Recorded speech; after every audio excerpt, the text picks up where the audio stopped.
Hi மக்களே, மறுபடியும் நான் தான் உங்கள் ஜெனிஃபர் தானம் பேசுகிறேன். மறுபடியும் ஒரு சின்ன கிளிப்பு நான் உங்கள்கிட்ட சொல்லணுன்னு நினச்சேன், மறந்து போயிட்டேன். இப்போ தான் ஞாபகம் வந்துச்சு. அதனால் இப்போது நான் ஃபஸ்ட்டு எதிர்த்து ஒரு ஒரு விஷயத்துக்கு நான் உள்ளே போகிறேன். ஸோ நான் அங்கே பாதிக்கப்படுறேன்.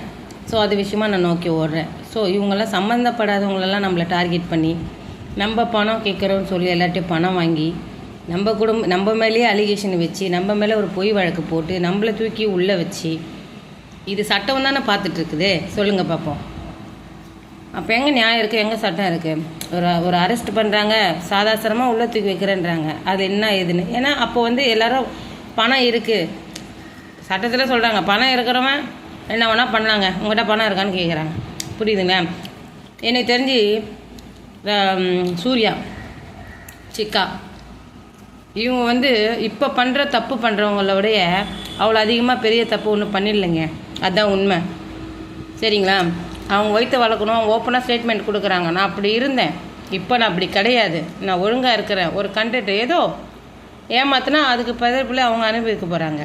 நியாயமாக இருந்தால் அதுக்கேற்றது அவங்க அனுபவிக்க போகிறாங்க. நான் என்ன சொல்கிறேன்னா, சிக்கந்தரன், சூர்யா இவங்க 2 பேரும் பண்ணுற தப்பை விட இப்போ பண்ணுற தப்பு தான் ரொம்ப அதிகமாக பெருசாக இருக்குது. எனக்கு பார்க்கும்போது நம்ம ஏன் அப்போயே நம்ம ஃபோன் பண்ணாமல் அவங்க மேலே எதுவும் கேஸ் ஃபைல் பண்ணாமல் இருந்துக்கலாமோன்னு இப்போ தோணுது. ஏன்னா இவங்கள விட பெரிய பெரிய அக்யூஸ்டுங்களாம் நம்ம பார்க்குறதா இருக்குது. யூடியூப்பில் பயமாக இருக்குங்க. யூடியூப்பில் பணம் இருந்தால் என்ன வேணால் பண்ணலாம். ஒரு ஒரு ஒரு ஃபேமிலியில் இருக்கிறவங்கள, ஒரு குடும்பத்தை எப்படியெல்லாம் அழிக்கலாம், ஒருத்தர் மேலே எப்படியெல்லாம் அலிகேஷன் வைக்கலாம், வச்சு அவங்கள மன உளைச்சல் ஆக்கி எவ்வளோ பிரச்சனை பண்ணி ஒரு குடும்பத்தை பிரிக்க முடியுமோ, எவ்வளோ அசிங்கப்படுத்த முடியுமோ அதெல்லாம் செய்கிறாங்க அந்த யூடியூப்பில். இதெல்லாம் சாதாரணமாகி போச்சு. அப்போ இந்த ரவுடி பேபிலாம் சூர்யாலாம் ஒரு விஷயமே கிடையாது எனக்கு தெரிஞ்சு.